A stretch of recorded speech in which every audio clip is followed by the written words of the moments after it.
वह एक फव्वारे में होश में आता है, ठीक मैजिक एकेडमी के सामने। समझने से पहले कि वह यहाँ कैसे पहुंचा, कुछ बुलीज उसकी तरफ ध्यान देते हैं। वे हंसते हैं, ये देखकर कि वह पंचिंग बैग की तरह कितना अच्छा लग रहा है। वह उनसे पूछने की कोशिश करता है कि वे कौन हैं, लेकिन इससे उनका लीडर और चिढ़ जाता है। वह लायन के बाल पकड़कर उसे फव्वारे के और अंदर घसीट लेता है। तभी लियन समझ जाता है कि क्या हो रहा है। वह अपनी वाटर मैजिक इस्तेमाल करता है और बुलीज को उड़ा देता है। मुख्य बुली समझ नहीं पाता कि यह लूजर अचानक इतना स्ट्रांग कैसे हो गया। जब लेऑन फव्वारे से बाहर निकलता है, उसकी प्रेजेंस ही उन्हें डरा देती है और वे भाग जाते हैं। आखिर ऐसा ही होना था। आखिर इतिहास का सबसे शक्तिशाली आर्चमेज एक स्टूडेंट के शरीर में आ चुका था। लियोन क्लाइन अपने युग का हीरो था, जिसने डीमन किंग बेल्फर को हराकर अननोन ओरिजिन के किंगडम में शांति लाई थी। उस दिन पूरे रेल्म ने उसके नाम के नारे लगाए थे। ऐसा लगता था कि अब उसके रिटायरमेंट का समय आ गया है। प्रिंसेस सैरा जैसी खूबसूरत महिला से शादी करके शांत जीवन जीने का वक्त। लेकिन किस्मत को कुछ और ही मंजूर था। किंग ने उसे एक आखिरी मिशन सौंपा, एक फाइनल असाइनमेंट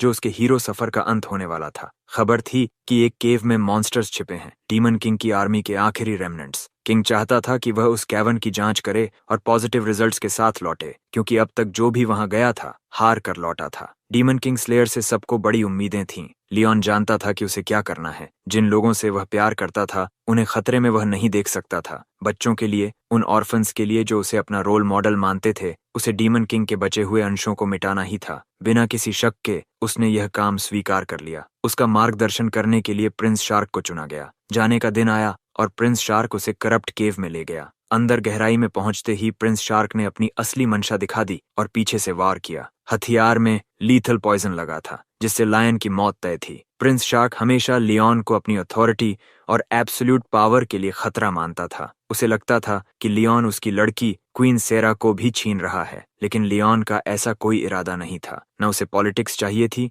न पावर। वह बस लोगों से, खासकर उन ऑर्फन बच्चों से सच्चा प्यार करता था। हकीकत यह थी कि इस घटिया इंसान ने उन बच्चों को पहले ही मार डाला था, ताकि लियोन की इच्छा को आगे बढ़ाने वाला कोई न बचे। यह इतना नीच था कि इसे डेविल कहना भी डेविल का अपमान होता। उसने लियोन को कैवर्न की गहराई में लात मार दी, उसे पॉइजन से तड़प तड़प कर मरने के लिए छोड़ दिया। लेकिन लियोन गिरने के बाद भी जिंदा बच गया और खुद को अर्थ की गहराई में पाया। तभी एक रहस्यमयी स्केलेटन क्रीचर सामने आया, हमला करने को तैयार। लियोन ने फायरबॉल से उसे खत्म कर दिया। हैरानी की बात यह थी कि एक सिस्टम इंटरफेस प्रकट हुआ और उसके किल को काउंट किया। एक एनिमी डाउन, लेकिन उसे लगभग 1 मिलियन मॉन्स्टर्स और मारने थे। तभी वह उस सीक्रेट क्वेस्ट को पूरा कर सकता था जो उसके गिरने से ट्रिगर हुई थी। एक और क्रीचर ने हमला किया और वही अंजाम हुआ। किल काउंट फिर बढ़ गया। लियोन अपनी हालत पूरी तरह नहीं समझ पा रहा था, लेकिन वह मॉन्स्टर्स का कत्लेआम करता रहा, उम्मीद में कि कभी न कभी बाहर निकलने का रास्ता मिलेगा। साल बीतते गए। उसे आगे बढ़ाने वाली बस एक ही चीज थी, उस गद्दार से रिवेंज की आग। जब उसने 60,000 किल्स पूरे किए, उसे डार्क एट्रीब्यूट मैजिक मिली, ऐसी शक्ति जिसके बारे में उसे पहले कोई ज्ञान नहीं था। 10 साल तक वह उसी नर्क में मॉन्स्टर्स को मारता रहा। आखिरकार 1 मिलियन किल्स पर क्वेस्ट पूरी हुई और उसके सामने एक आर्केन डोर खुला।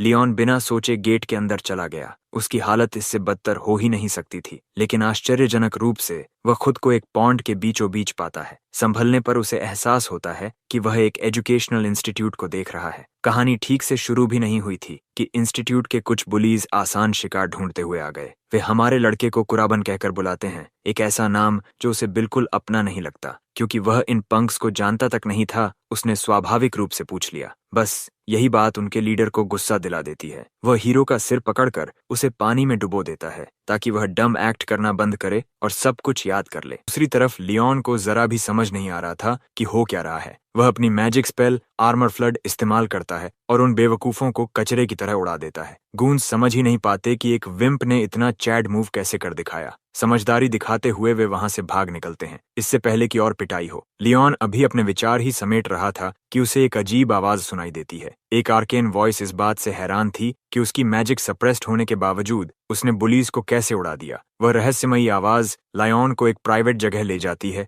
और आखिरकार एक छोटी लड़की का रूप ले लेती है। बिना चेतावनी के वह उसे गले लगा लेती है जिससे उसके दिमाग में सवालों का तूफान उठ जाता है। वह खुद को लूना बताती है, गॉडेस की मैसेंजर। संक्षेप में वह मृत आत्माओं की गाइड थी। सच्चाई यह थी कि लियोन उसी पल मर चुका था जब उसे कैवर्न की गहराई में धकेला गया था। जिस दुनिया में वह अब जी रहा था वह उसकी पुरानी दुनिया से बिल्कुल अलग थी, और जिस शरीर में वह था वह कुराबन नाम के लड़के का था जो इसी दुनिया का निवासी था। लियोन सब कुछ पचाने के लिए एक पल लेता है और फिर पूछता है कि उसे यहाँ क्यों लाया गया। जवाब मिलने ही वाला होता है कि उनके सामने एक विशाल गेट प्रकट हो जाता है। इसे पार करने पर सच्चाई सामने आएगी। गेट के उस पार एक बंजर जमीन है और ठीक सामने खड़ा है ग्रैंडोरस। ये वही मॉन्स्टर था जो कभी डीमन लॉर्ड बेल्फार की सेवा करता था। इसे देखते ही हमारे लड़के की रूह कांप जाती है। ये कोई साधारण मॉन्स्टर नहीं था। पहले इसे हराने में उसे 3 दिन लगे थे, लेकिन लूना उसे भरोसा दिलाती है कि उसकी नई मैजिक पावर्स के साथ यह लड़ाई बच्चों का खेल होगी। तभी लियोन को डार्क एट्रीब्यूट मैजिक याद आती है जो उसे उस सीक्रेट क्वेस्ट के दौरान मिली थी। बीस्ट बेरहमी से हमला करता है। लियोन बिना झिझके डार्कनेस को छूता है। उसकी घूमती डार्क मैजिक मॉन्स्टर की मैजिक बैरियर तोड़ देती है और फिर वह डेडली डार्क क्लॉज से उसका गला दबा देता है। बस वही एक टेक्निक उस ताकतवर क्रीचर की जान लेने के लिए काफी होती है। लूना खुशी से नाच उठती है यह देखकर कि मॉन्स्टर 1 शॉट हो गया।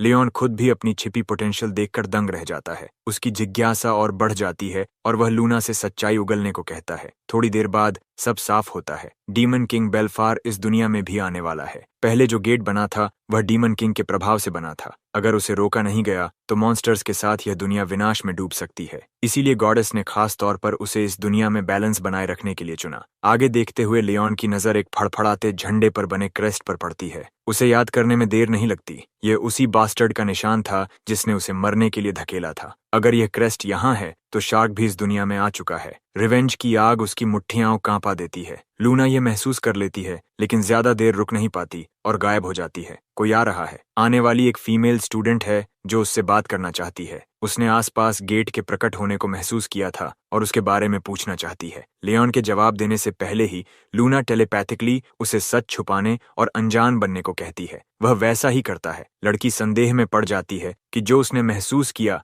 वह सच में गेट था या बस एक फॉल्स अलार्म। इसके बाद वह अपना ध्यान हमारे लड़के की ओर करती है और उसे वही स्टूडेंट पहचान लेती है जो थोड़ी देर पहले गूंस के साथ उलझा था। उन डेलिंक्वेंट्स की वजह से जो परेशानी उसे झेलनी पड़ी उसके लिए वह दिल से माफी मांगती है, लेकिन हमारा लड़का उसे सीधा रहने को कहता है क्योंकि ये ऐसी चीज नहीं है जिसके लिए उसे माफी मांगनी चाहिए। वैसे भी ये लड़की काफी अपराइट और वेल मैनर्ड लगती है। थोड़ी देर बाद वह चली जाती है क्योंकि जो उसने महसूस किया था वह उसे एक कंप्लीट फॉल्स अलार्म लगता है। उसके जाते ही लूना वापस प्रकट होती है और उस चार्मिंग लड़की की तारीफ करने लगती है जिसके सेंसेस इतने तेज हैं कि वह गेट की प्रेजेंस सूंघ सकती है। लूना को लगता है कि यह लड़की एक पोटेंशियल लव इंटरेस्ट हो सकती है, बिल्कुल किसी टिपिकल स्कूल नॉवल की तरह। रात उतर आती है और हमारा लड़का अपने डॉर्म रूम की ओर जाता है, लेकिन वहां पहुंचकर देखता है कि उसके दरवाजे पर कर्सेस और इंसल्ट्स लिखे हुए हैं। इस नीच हरकत के जिम्मेदार स्टूडेंट्स कॉरिडोर में ही खड़े हैं, डरपोक हाइनास की तरह हंसते हुए। फिर भी लायन ऐसे लोगों से उलझना पसंद नहीं करता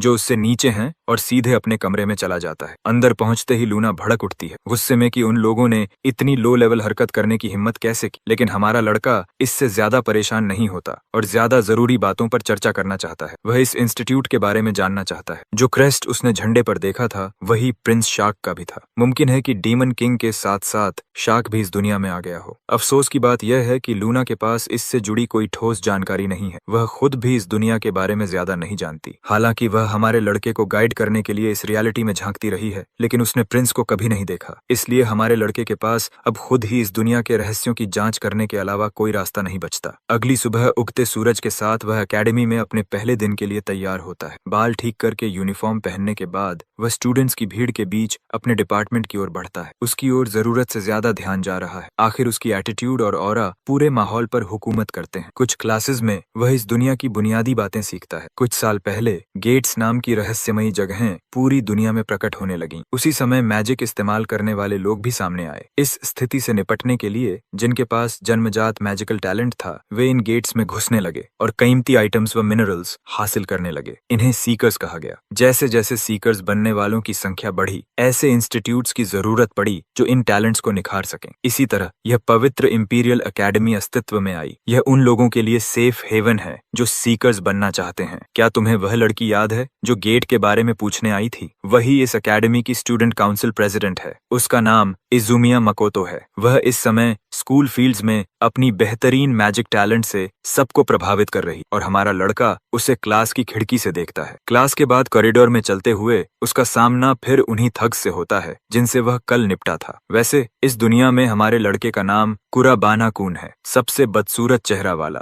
जो इन गूंस का लीडर है। आगे बढ़कर उसे कोई एरेंड करने का हुक्म देता है, लेकिन हमारा चैड उसे एक सटीक और साधारण जवाब देकर उसकी नसों पर चढ़ जाता है। थग अपना आपा खो देता है, खासकर क्योंकि वह कल की बेइज्जती का गुस्सा निकालना चाहता है। तभी किस्मत से इजुमिया वहीं आ जाती है। जब वह उस बास्टर्ड को लीथल मैजिक स्पेल छोड़ते देखती है तो उसे रुकने की चेतावनी देती है, लेकिन बहुत देर हो चुकी होती है। स्पेल निकल चुका होता है। हमारा लड़का भी हाथ पर हाथ रखकर नहीं बैठता। वह डार्क एट्रीब्यूट मैजिक का इस्तेमाल करता है और उस पत्थर को निगल जाता है जिसे बास्टर्ड ने कॉन्जर किया था। विशाल बोल्डर हवा में गायब हो जाता है। थक का मुंह खुला रह जाता है। यहाँ भी वह ऑरा फार्मिंग से नहीं रुकता। बिना किसी परवाह के वह उस चंप के पास से गुजर जाता है, काउंसिल प्रेसिडेंट को भी नजरअंदाज करते हुए। क्लासेस के बाद कुरोबाने अपने डॉर्मिटरी लौटता है, जहाँ उसे उसी स्कमबैग की तरफ से एक थ्रेट नोट मिलता है। उसमें उसे ट्रेनिंग ग्राउंड्स में मिलने का हुक्म दिया गया होता है। लूना उसे सलाह देती है कि वह इस इडियट को नजरअंदाज कर दे, लेकिन कुराबाइन उसे वही देने को तैयार है जिसकी वह मांग कर रहा है। इससे उसके रास्ते की रुकावटें भी कम होंगी। यह सुनकर लूना जोश में आ जाती है, उस मेनेस से निपटने को तैयार। रात में हमारा लड़का ट्रेनिंग ग्राउंड में उन्हीं थग से मिलता है जैसा वे चाहते थे। लीडर अपने गूंज को स्टैंड बाय पर रखता है क्योंकि वह 1-on-1 फेयर ड्यूएल चाहता है। उम्मीद के मुताबिक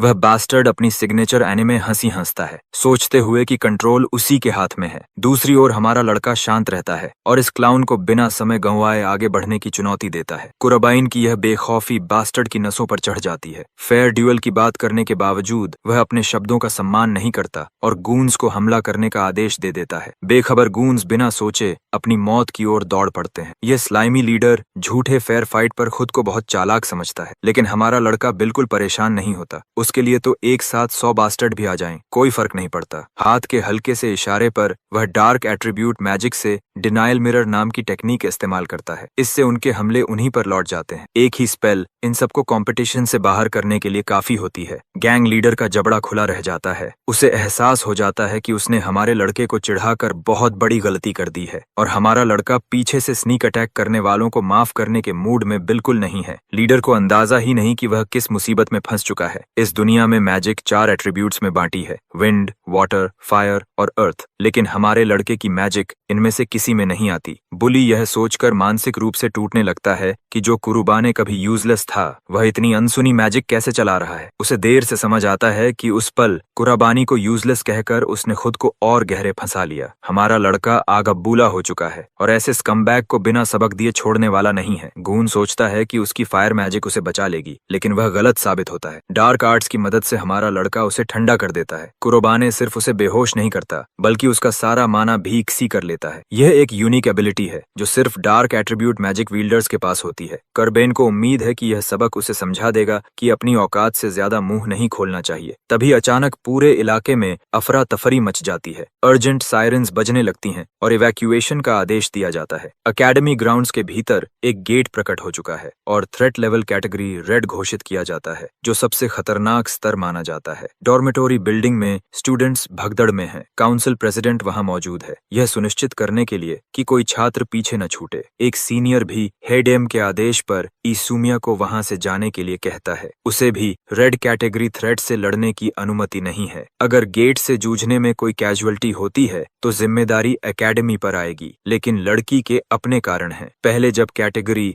रेड गेट खुला था तो पास के इलाकों को भारी नुकसान हुआ था और वह इतिहास को दोहराने नहीं देना चाहती। ऊपर से यह एकेडमी इसीलिए बनी है कि ऐसे गेट्स से लड़ने वाला टैलेंट तैयार किया जाए। यही वजह है कि वह खुद उस गेट का सामना करने का इरादा रखती है। इस बीच मॉन्स्टर्स गेट से बाहर निकलने लगते हैं और स्टूडेंट्स डर के मारे भाग रहे हैं। एक छात्र अर्थ मैजिक से बीस्ट को डराने की कोशिश करता है, लेकिन क्रीचर पत्थर को दांतों से चबाकर उस पर झपटता है। किस्मत से स्कूल की गॉडेस वहां पहुंच जाती है और कई बीस्ट्स को एक साथ ढेर कर देती है। उस छात्र को बचा लेती है। वह उसे आदेश देती है कि वह बाकी स्टूडेंट्स की मदद ले और दूर सुरक्षित जगह पर इवैक्यूएट करे। लड़की को डर है कि अगर इस गेट को तुरंत नहीं रोका गया तो बीस्ट्स बॉस शहर में घुस सकते हैं, जिससे बेवजह की तबाही और पैनिक फैल जाएगा। कोई और रास्ता न देखकर वह खुद गेट बॉस को चुनौती देने के लिए तैयार हो जाती है। इसी दौरान हमारा लड़का और उसकी लॉली लूना देखते हैं कि कैंपस की गॉडेस गेट के अंदर प्रवेश करती है। आगे बढ़ने से पहले लड़का पूछता है कि गेट बंद कैसे किया जा सकता है। लूना का जवाब काफी प्रिडिक्टेबल है। गेट को नियंत्रित करने वाले मॉन्स्टर को हराना होगा, जिसे बॉस भी कहा जा सकता है। यही सोचकर वे बिना समय गंवाए सीधे अंदर जाने का फैसला करते हैं। हालांकि लूना हिचकती है, क्योंकि डार्क मैजिक जबरदस्त तो है, लेकिन वह बहुत सारा माना खा जाती है। लेकिन हमारा लड़का शहर को बर्बाद होते देखने को तैयार नहीं है। उसे अपनी पूरी क्षमता से एक्ट करना होगा और थ्रेट को न्यूट्रलाइज करना होगा। लूना को उसके स्वभाव पर गर्व महसूस होता है। बिना और देर किए वे बॉस मॉन्स्टर की ओर बढ़ते हैं। गेट के अंदर स्टूडेंट काउंसिल प्रेसिडेंट पहले ही कई लो लेवल मॉब बीस्ट्स को गिरा चुकी होती है। इतना ही उसकी स्ट्रेंथ और माना खत्म करने के लिए काफी होता है। उसे कड़वे तरीके से एहसास होता है कि रेड गेट कैटेगरी से उलझना उसकी बड़ी गलती थी। हालात तब और बिगड़ जाते हैं जब उसके पीछे एक विशाल सर्पेंट लाइक ड्रैगन प्रकट होता है, उसे निगलने के लिए तैयार। किस्मत से कर्बेन वक्त पर पहुंच जाता है। कैंपस की गॉडेस को नुकसान पहुंचाने की कोशिश के लिए वह उस बास्टर्ड को डार्क एट्रीब्यूट से सजा देता है। मॉन्स्टर के गिरते ही धुएं और धुंध के बीच इजुमिया की नजर अपने सेवियर पर टिक जाती है। वह अपने एकेडमी मेट को एक ही वार में क्रीचर को खत्म करते देख स्टार रख हो जाती है। वह उसका धन्यवाद करती है और लूना खुश होती है कि वे समय पर पहुंच गए। कुरबाने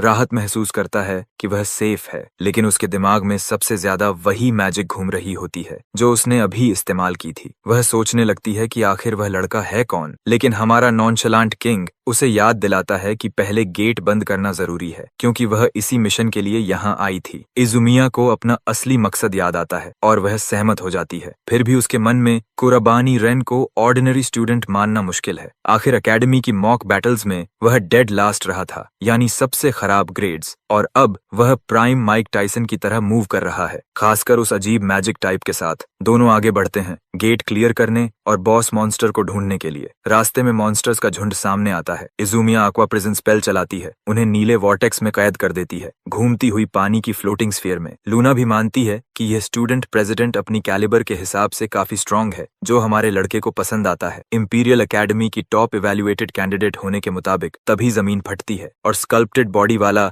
एक टाइटैनिक गोलम उन्हें कुचलने आता है। हमारा लड़का वार से बचता है और डार्क एट्रीब्यूट मैजिक से पलटवार करता है। कुराबानी इस बार ब्लाइंड एज कास्ट करता है, एक शक्तिशाली बीम स्ट्राइक जो गोलम को एक ही ब्लास्ट में मिटा देता है। इजुमिया हैरान रह जाती है। मॉन्स्टर को टुकड़ों में बिखरते देख उसे एहसास होता है कि यह आदमी किसी लेजेंड की तरह लड़ रहा है। बात सिर्फ यूनिक मैजिक की नहीं है, बल्कि हर स्पेल का परफेक्ट कास्टिंग स्पीड और इफेक्टिव यूजेज है। ऐसा लगता है जैसे वह किसी अनुभवी मेज को देख रही हो, जिसने दशकों तक बैटलफील्ड देखा हो। इसके बाद दोनों बॉस लेयर की ओर बढ़ते हैं। कुरबानी स्टूडेंट प्रेसिडेंट को तैयार रहने को कहता है और दोनों गेट मास्टर के रूम में कदम रखते हैं। सामने एक सिक एस ड्रैगन खड़ा है, रेड नूडल जैसा शानदार डिजाइन के साथ। यह लावा ड्रैगन है, कोई साधारण थ्रेट नहीं। इजुमिया बताती है कि यह बुक्स में दर्ज एक बेहद शक्तिशाली मॉन्स्टर है। कुरबाने भी उसे सावधान करता है कि यह लॉन्ग रेंज फायर और टेल अटैक से रैम्पेज करेगा। बीस्ट मैजिक से फायर ब्लास्ट तैयार करता है और पोकेमॉन रेक्वाजा जैसी हाइपर बीम छोड़ता है। इजुमिया चौंक जाती है और मुश्किल से उसके वजन से कुचले जाने से बच पाती है। यह सब कुरबाने की वार्निंग्स की वजह से संभव हो पाता है। जवाबी हमला करते हुए इजुमिया एक विशाल आइसिकल लांस छोड़ती है, लेकिन ड्रैगन उसे बिना खरोंच सहे चकनाचूर कर देता है। यह उसके लिए बड़ा शौक है, क्योंकि आइसिकल लांस फायर एट्रीब्यूट क्रीचर्स के खिलाफ अल्ट्रा इफेक्टिव मानी जाती है। लेकिन लावा ड्रैगन की भयंकर हीट उसे पहुंचने से पहले ही पिघला देती है। फाइट अभी खत्म नहीं हुई है। कुरबानी डेडली क्लॉ स्पेल छोड़ता है, जमीन से डार्क मैजिक के पंजे निकलते हैं और हर दिशा से ड्रैगन पर वार करते हैं। इसी पल लावा ड्रैगन अपने पंखों का इस्तेमाल कर भाग निकलता है, इम्पेल होने के बजाय एस्केप करना चुनता है। लूना इसे कावर्डली चीटिंग कहती है, लेकिन उड़ सकने वाले मॉन्स्टर के लिए यह वैलिड स्ट्रैटेजी है। इजुमिया हालात के इस मोड़ के लिए तैयार नहीं थी और अगली स्ट्रैटेजी पूछती है। कुरबानी उसे आइस के अलावा दूसरी मैजिक इस्तेमाल करने को कहता है। वह भरोसा दिलाती है कि उसके पास और मैजिक टाइप्स हैं। कुरबान उसे क्रिएचर को स्लो करने के लिए वैसी मैजिक इस्तेमाल करने को कहता है। इजुमिया उसकी योजना पर भरोसा करती है। वह तुरंत विंड मैजिक में टैप करती है, हरे स्टॉर्म को कास्ट करती है और फिर एक सटीक एरियल ब्लास्ट छोड़ती है। यह अटैक फ्लाइंग मॉन्स्टर पर बेहद असरदार साबित होती है। लावा ड्रैगन हवा के दबाव को झेल नहीं पाता और एक जगह रुक जाता है। लूना हमारे लड़के को संकेत देती है। कुरबानी अपनी स्पेशल डार्क मैजिक फिर से इस्तेमाल करता है। वॉइड बटरफ्लाइज उसे घेर लेती हैं और अबिस रूलर एबिलिटी से वह उन्हें बॉस मॉन्स्टर की ओर भेज देता है। उंगली चटकाते ही बटरफ्लाइज डेटोनेशन ट्रैप्स की तरह एक साथ फटती हैं। यह चेन रिएक्शन इतना विनाशकारी होता है कि बीस्ट पूरी ताकत से अनाइलेट हो जाता है। कुराबाने क्रीचर को पूरी तरह तबाह होते देखता है। अंत में लावा ड्रैगन जमीन पर पड़ा सड़ रहा होता है, पंख फटे हुए, चमड़ी जली हुई और पूरी तरह डिफीटेड। लूना अपने मास्टर को, गेट रूलर को हराने की उपलब्धि पर बधाई देती है। इज़ुमिया स्टन्ड है, उसके दिमाग में ढेरों सवाल हैं, लेकिन फिलहाल वह इस एपिक बैटल के अंत का जश्न मनाती है। कुराबाइन भी यही सोचता है और दोनों रेड गेट बंद करके सुरक्षित बाहर लौट आते हैं। बाहर के क्रीचर्स पहले ही स्टूडेंट प्रेसिडेंट द्वारा खत्म किए जा चुके होते हैं, इसलिए कोई बड़ा नुकसान नहीं होता। तभी कोई बेहद गुस्से में इज़ुमिया को पुकारता है। यह सेक्रेड इंपीरियल एकेडमी का हेडमास्टर शिदू अत्सुशी है। वह जवाब चाहता है कि उसने आदेश तोड़कर गेट के अंदर जाने की हिम्मत क्यों की। हमारा लड़का लूना से उसके बारे में पूछता है। शिदू अत्सुशी एकेडमी का फ्लॉन्टिंग हेडमास्टर है, मेजर्स को इकट्ठा और ट्रेन करने वाली इंस्टीट्यूशन का मालिक, और उसी वजह से बेहिसाब दौलत कमा चुका है। यह सुनकर कुराबाने सोच में पड़ जाता है। अगर यह सच में एकेडमी का हेडमास्टर है तो प्रिंस शार्क से इसका कोई न कोई कनेक्शन जरूर होगा। हालांकि अभी इस बारे में अंदाजा लगाना बहुत जल्दी है। इज़ुमिया तुरंत हेडमास्टर से माफी मांगती है, कहती है कि वह लोगों को खतरे में नहीं देख सकती थी, लेकिन जिद्दी हेडमास्टर उसे बीच में ही रोक देता है और उसके सेंस ऑफ जस्टिस पर तंज कसते हुए उसे नीचा दिखाता है, जैसे वह बस अपनी ताकत दिखाने के लिए ऐसा कर रही हो। वह उससे बड़ा सा व्हाट इफ सवाल करता है, पूछता है कि अगर हालात बिगड़ जाते तो क्या होता। उसकी तरफ से हमारे लड़के की मदद करते हुए वह विनम्रता से कहता है कि हेडमास्टर कम से कम स्टूडेंट प्रेसिडेंट के साहसी काम के लिए कुछ एनकरेजिंग वर्ड्स तो बोल सकता था। शिदू पूछता है कि यह नया बच्चा कौन है और याद दिलाता है कि उसे उनकी बातचीत में दखल देने का कोई हक नहीं, लेकिन स्टूडेंट प्रेसिडेंट हमारे लड़के का बचाव करती है, जोर देकर कहती है कि यही आउटसाइडर हाईएस्ट डिफिकल्टी गेट बंद करने की वजह बना। यह सुनकर शिदू की आंखों में दिलचस्पी चमकती है, फिर वह जोर से हंस पड़ता है, जैसे ही उसे याद आता है कि कुर्बान रेन उसकी एकेडमी का सबसे लोएस्ट रैंक्ड बफून है। इस बेतुकी बात पर यकीन न करते हुए वह मुड़कर जाने लगता है। तभी इज़ुमिया उसका ध्यान खींचती है। शिदू कहता है कि एकेडमी का सबसे घटिया student highest difficulty category gate बंद नहीं कर सकता। वह इसे अपने स्टूडेंट्स की बनाई हुई एक रिडिकुलस ब्लफ मान लेता है। यह कहकर वह अपने एस्कॉर्ट के साथ चला जाता है और हमारा लड़का सोच में डूबा रह जाता है। कुरोबाई समझ जाता है कि शार्क का इससे जुड़ाव हो या न हो, उसे हेडियम की पहचान और गहराई से जांचनी होगी। डॉर्म्स लौटकर वह आखिरकार राहत की सांस लेता है। लूना हेडियम के घमंडी व्यवहार पर रैंट कर रही होती है, लेकिन यह बस इस बात का सबूत है कि कुरोबेन रेन की जिंदगी इस स्कूल में कितनी खराब रही होगी। गॉडेस की मैसेंजर को इज़ुमिया काफी इंप्रेसिव लगती है। तभी वह हमारे लड़के को कुछ पढ़ते देखती है। कुरोबाने असल में कुरोबाने की डायरी के नोट्स देख रहा होता है, हेडमास्टर के बारे में कोई कॉन्टेक्स्ट क्लू ढूंढने के लिए। यह प्राइवेसी इन्वेजन है, लेकिन जरूरी है। जिस दिन लेओन ने कुरोबाने के शरीर में प्रवेश किया था, उसे एहसास हो गया था कि यह बच्चा जिंदगी से हार मान चुका था। अब जर्नल पढ़ना शुरू होता है। बुलिंग झेल चुका वह लड़का टूट चुका था। वह सीकर बनना चाहता था, सिर्फ अपनी बेबी सिस्टर के मेडिकल फीस के लिए पैसे जुटाने को, लेकिन उसे यह समझ आ गया कि उसमें मैजिक की कोई टैलेंट नहीं है। यही कमी उसकी जिंदगी की पहचान बन गई। लोग उसे कुत्ते की तरह ट्रीट करते थे, नोट्स छोड़कर डराते थे, क्लास के दौरान और बाद में। उसे इतनी बेरहमी से पीटा गया कि एंथनी जोशुआ द्वारा जेक पॉल को नॉकआउट करने से भी ज्यादा बुरा हाल था। हर दिन लिटरल हेल बन चुका था और वह इस टॉर्चर से निकल नहीं पा रहा था। उसकी आखिरी लिखी पंक्तियां उसकी फ्रस्ट्रेशन बयां करती हैं। वह रो पड़ा था, उसके आंसू उस नोट में जमे हुए थे। यह सब पढ़कर लूना समझ जाती है कि कुराबानेत अंदर से बुरी तरह हिल चुका है। वह चांद की तरफ देखता है और ऐलान करता है कि उस जिंदगी के लिए जस्टिस करेगा जो इस बेचारे लड़के ने झेली। उधर अपने ऑफिस में शीदू हमारे लड़के की फाइल पढ़ रहा होता है और लोएस्ट इवैल्यूएशन देखकर उसे नीचा दिखाना आसान पाता है। हेडमास्टर को यह अजीब तरह से इम्प्रेसिव लगता है कि यह फेलियर समझ नहीं पा रहा कि उसे कितनी आसानी से एकेडमी से निकाल दिया जा सकता है। अगले सीन में स्नो बनी का शावर सीक्वेंस आता है। वह हमारे लड़के के बारे में सोच रही होती है। कुरोबेन suppose to be lowest ranked student है, फिर भी सब कुछ गड़बड़ लग रहा है। हाल की चेंजेस कुछ और ही कहानी सुना रही हैं और उसे अपनी इस फीलिंग पर उतना ही भरोसा है जितना अपने बोडोनार्डन्स की राउंडनेस पर। अगले दिन हमारे लड़के को वाइस प्रेसिडेंट नारुसे शुया एक प्राइवेट कॉन्वर्सेशन के लिए बुलाता है। यह नर्ड उसे 1-on-1 ले जाता है और कल प्रेसिडेंट व इज़ुमिया के साथ जो हुआ उसे याद दिलाता है। वाइस प्रेसिडेंट हमारे लड़के की इंटेंशंस पर सवाल उठाता है, जानना चाहता है कि क्या वह गेट के अंदर ज्यादा लूट पाने में दिलचस्पी रखता था। उसे आयुमिया से पता है कि उसने मदद की, लेकिन वह इसे उसे बचाने की बनाई गई कहानी मानता है। नारुसे उसे हीरो बनने की कोशिश करने और स्टूडेंट प्रेसिडेंट के लिए परेशानी खड़ी करने पर फटकारता है। लूना भी इस फोर आइज पर भड़क जाती है, जो यूनिवर्सिटी ऑफ यापोलॉजी से ग्रेजुएट लगता है। कुरोबाने साफ करता है कि उसने गेट बंद करने में मदद की थी। नारुसे हंसता है, याद दिलाता है कि वह कभी एक मॉक बैटल भी नहीं जीत पाया। उसके लिए यह सब झूठ के अलावा कुछ नहीं है और वह एक शब्द पर भी भरोसा नहीं करता। तभी आयुमिया वहां आ जाती है। वह असल में हमारे लड़के से बात करने के लिए ही उसे ढूंढ रही थी। अब जब वह आ चुकी होती है, नारुसे बातचीत खत्म कर देता है और आदेश देता है कि अगली बार स्टूडेंट काउंसिल को ही सब संभालने दिया जाए। इजुमिया को वह उसी दोपहर डिस्कशन के लिए बुलाता है। उसे जाते देख इयुमिया पूछती है कि क्या फोर आइज ने फिर से हमारे लड़के से कुछ उल्टा सीधा कहा, लेकिन कुरोबाइन बिल्कुल चिल रहता है। उस आदमी को एक फ्लाइंग भी न देते हुए बस पूछता है कि वह उसे क्यों ढूंढ रही थी। पता चलता है कि एकेडमी का हेडमास्टर अब उससे बात करना चाहता है। कुरोबाने सीधे शिदू के ऑफिस में जाता है, जहां वह उनकी तरफ देखे बिना पोज बनाए बैठा होता है। बिना किसी भूमिका के हेडमास्टर कुरोबानी को एकेडमी छोड़ने का आदेश देता है। यह अचानक और चौंकाने वाला हुक्म इजुमिया को उछलने पर मजबूर कर देता है और वह वजह पूछती है। शिदू कहता है कि बात सीधी है, लड़के के मैजिक स्कोर सबसे कम है और उसने आने के बाद से एक भी बैटल नहीं जीती। इसका मतलब है कि उसमें कोई टैलेंट नहीं है और बिना टैलेंट वाले मेजर्स एकेडमी में रहने के लायक नहीं होते। रिपोर्ट कार्ड उठाते हुए हमारा लड़का शांति से कहता है कि उसे बस अपनी स्ट्रेंथ साबित करनी है। आने वाले महीने में मॉक बैटल्स हैं और वह शर्त रखता है कि अगर वह हर एक जीत ले तो हीएडीएम सहयोग करेगा। यह ऑफर शिदू को अपमानजनक और हास्यास्पद लगती है, लेकिन स्केड्यूल देखने पर उसे पता चलता है कि नारुसे की फाइट कुराबानी के साथ तय है। यह पेयरिंग सीधी मौत का फरमान है, क्योंकि नारुसे आयुमिया के बाद दूसरा टॉप टैलेंट है। फिर भी हेडमास्टर इस शर्त को मान लेता है और हमारे लड़के को गहरी संतुष्टि मिलती है। कुराबाइन इस आदमी के चेहरे से स्मग एरोगेंस मिटाने के लिए बेताब है। उसी रात डॉर्म्स में वह लूना के साथ स्केड्यूल रिव्यू करता है। एडमिन ऑफिस से निकलते समय स्टूडेंट प्रेसिडेंट ने उसे रोक लिया था। उससे अपने शब्द वापस लेने की गुहार लगाई थी। असल में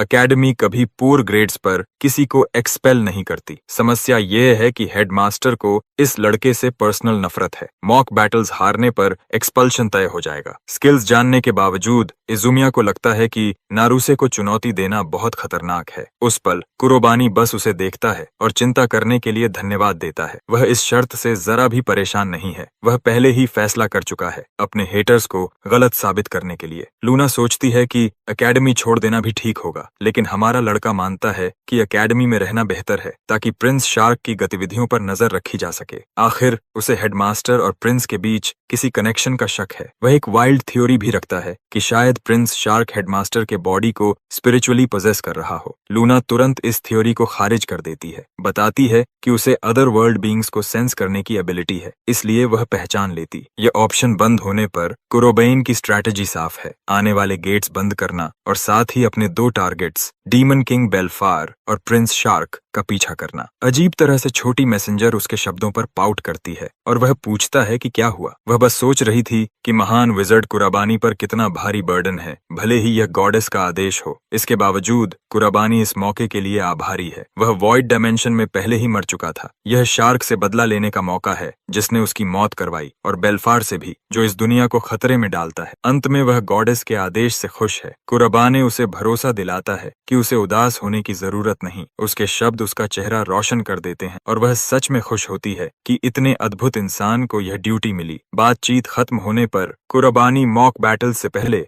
थोड़ा आराम करना चाहता है। छोटी लड़की उत्साह से चिल्लाती है, घोषणा करती है कि वह सबको दिखाएगा कि बॉस कौन है। अंदर ही अंदर वह भी दिल से चाहती है कि कुरुबाने की सारी इच्छाएं पूरी हों। अगला दिन आता है और बैटल ग्राउंड्स में कंटेस्टेंट्स जमा हो जाते हैं। ब्रो का पहला ओपोनेंट एक और क्लाउन है जो एकेडमी के वर्स्ट स्टूडेंट से लड़ने में ही खुश है। स्टैंड्स में बैठे दर्शक दूसरे लड़के को चीयर कर रहे हैं और कुरुबाने पर तरस खा रहे हैं, लेकिन फाइट शुरू होते ही हमारा लड़का सारी चैटर को इग्नोर कर देता है। कुरोबाइन का ओपोनेंट डेयरिंग विंड स्ट्राइक से शुरुआत करता है, हरे रंग की बीम फेंकता है। अटैक लगते ही हमारा लड़का गायब हो जाता है, जैसे इम्पैक्ट पर इवेपोरेट हो गया हो। क्लाउन समझता है कि वह इतना पावरफुल है कि सामने वाला एक बार भी नहीं झेल पाया। तभी कुराबानी भूत की तरह उसके ठीक पीछे प्रकट होता है। अर्थ स्पेल तैयार करके कुराबाने रॉक ब्लास्ट से पत्थर उसके शरीर पर बरसा देता है। स्पेल के अंत तक ब्रो यामचा पोज में पड़ा होता है और हमारे लड़के को फर्स्ट मैच का विजेता घोषित कर दिया जाता है। यह ओवरवेलमिंग विक्ट्री स्पेक्टेटर्स को स्टन कर देती है। सब गॉसिप करने लगते हैं कि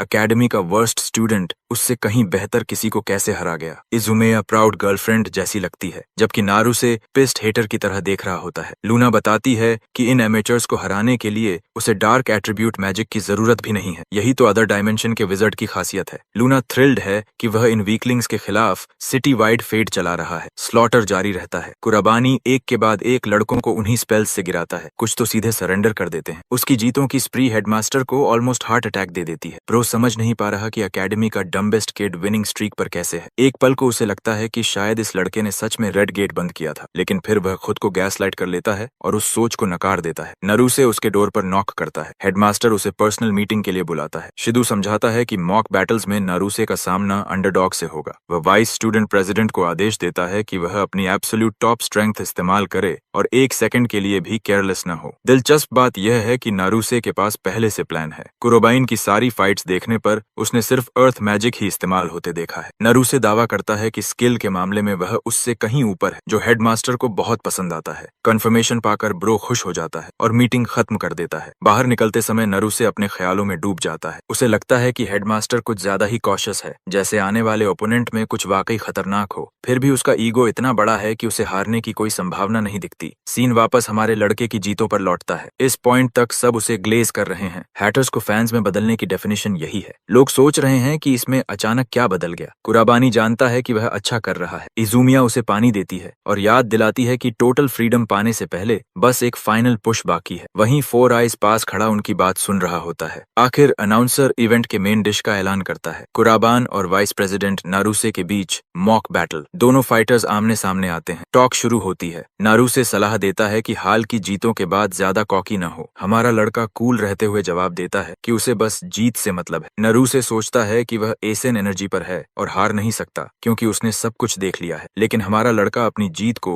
भविष्य की तरह सेट इन स्टोन बता देता है। फोर आइज हिम्मत जुटाकर कसम खाता है कि वह इस फैसले पर उसे पछताने पर मजबूर कर देगा। माहौल टेंस हो जाता है और फाइनल फाइट शुरू होते ही सबकी निगाहें मैदान पर टिक जाती हैं। फोर आइज की कॉन्फिडेंस उसके ही दिमाग में छेद कर रही होती है, क्योंकि बॉटम रैंकर का सबको धो देना उसके लिए माइंड बॉगलिंग है। वह सोचने लगता है कि कहीं कुराबान ने शुरू से ही अपनी असली ताकत छुपाकर विनिंग स्ट्रीक जमा करने की प्लानिंग तो नहीं की। ओपोनेंट ने जो भी 4000 IQ स्ट्रैटेजी पकाई हो, नारुसे उसे कुचल देने पर तुला हुआ है। वह शुरुआत करता है हाई रैंकिंग विंड मैजिक के एक्टिवेशन से। बो एंड एरो को कास्ट करते हुए लाइटनिंग शॉट स्पेल तैयार करता है। बो छोड़ते ही 3 थंडरस एरोज तूफान की तरह निकलते हैं, सीधे कुरोबाने की दिशा में ब्लिट्स करते हुए। सही प्रतिक्रिया देते हुए हमारा लड़का अपना हाथ जमीन पर रखता है और एक विशाल क्ले वॉल समन करता है, परफेक्ट डिफेंस के लिए। उस दीवार का शेयर साइज उसके ओपोनेंट को चौंका देता है, क्योंकि उसका हाई रैंकिंग स्पेल भी दीवार से टकराकर उछल जाता है और कोई डैमेज नहीं करता। दीवार पिघल जाती है और उसी के साथ नारुसे का कॉन्फिडेंस भी, जो समझ ही नहीं पाता कि पहले कास्ट करने के बावजूद वह हिट क्यों नहीं कर सका। ऑडियंस अब पूरी तरह हिल चुकी है। स्टंट की कुराबाइन वाइस प्रेसिडेंट को काउंटर कर पा रहा है। एम्बैरेस्ड नारुसे खुद को संभालने की कोशिश करता है, यह याद दिलाते हुए कि उसका ओपोनेंट अर्थ मैजिक के अलावा कुछ नहीं चला सकता। यही सोचकर वह हाथ उठाता है और अपनी अर्थ मैजिक एक्टिवेट करता है। नारुसे जायंट स्टोन्स लेविटेट करता है, उन्हें ओपोनेंट के ऊपर जमा करता है और फिर मीटियोर शावर की तरह बरसा देता है, या यूं कहें रॉक शावर। कर्बेन देखता है और विंड मैजिक से काउंटर करने की तैयारी करता है। वह लॉक करता है और एरियल ब्लास्ट से पूरे रॉकी स्टॉर्म को अनाइलेट कर देता है। यह काउंटर अटैक नारुसे के लिए एक और परफेक्ट जवाब और बहुत बड़ा शॉक बन जाता है। फोर आइज डर से कांप उठता है, यह समझकर कि हमारा लड़का विंड मैजिक भी इस्तेमाल कर सकता है। ऑडियंस एक्सटैटिक हो जाती है, अंडरडॉग की परफॉर्मेंस पर चीयर करती हुई। कुछ लोग सवाल करने लगते हैं कि इस किड के पास मल्टीपल एट्रीब्यूट्स कैसे हैं। वजह सिंपल है। इजुमिया समझती है कि multiple attribute casting wizards rare होते हैं, क्योंकि एक एट्रीब्यूट को होन करने में ही बहुत वक्त लगता है, और अगर कोई कर भी ले तो एक में प्रोफिशिएंसी दूसरी से कम होती है। लेकिन कुराबानी एक मशीन है। ब्रो लिटरली परफेक्ट कास्टिंग के साथ ड्यूअल एलिमेंट्स चला रहा है। नारुसे फ्रस्ट्रेशन में चिल्ला उठता है, उसने दूसरे एलिमेंट के यूजेज का हिसाब ही नहीं लगाया था। कुराबाइन अब फेड अप हो चुका है और सीधे पूछता है कि यह स्कमबैग लोगों को नीचा क्यों समझता है। यह सवाल नारुसे को समझ नहीं आता। हमारा लड़का बोल पड़ता है, बताता है कि वाइस प्रेसिडेंट जल्दी असम्पशंस बना लेता है, उसमें बेहिसाब एरोगेंस और रेकलेसनेस है। उसकी बस एक ही अच्छी बात है, मैजिकल प्रोवेस, लेकिन पर्सनैलिटी गीले टिश्यू पेपर से भी खराब है। यह humble reality check vice president को स्टंट कर देता है, लेकिन वह इसे उल्टा लेता है और समझता है कि हमारा लड़का जानबूझकर ट्रैश टॉक कर रहा है। वह भाषण देने लगता है कि वह सिर्फ स्ट्रॉन्ग को एक्नॉलेज करता है और इस कैटेगरी में सिर्फ वही फिट बैठती है। उसने पूरी कोशिश की है कि उसके बराबर खड़ा हो सके। इसी वजह से उसमें इतनी एरोगेंस है कि वह वीकेस्ट स्टूडेंट को अपने लायक नहीं समझता। गुस्से में नारुसे एक स्पेशल वाटर स्पेल कास्ट करता है, एक और high rank attribute magic. Audience जानती है कि यह उसका बेस्ट एट्रीब्यूट है और इसे ओपोनेंट के अंत की घोषणा मान लेती है। नारुसे वाटर स्पेल छोड़ता है, कुराबानी की टांग को जकड़ लेता है, फिर एक वायलेंट ब्लू स्टॉर्म उसके शरीर को घेर लेता है। यह माइटी स्पेल कोसाइटिस कहलाती है, नारुसे का फाइनल ट्रम्प कार्ड। यह इतनी पावरफुल है कि विंड मैजिक भी इसे नहीं संभाल सकती,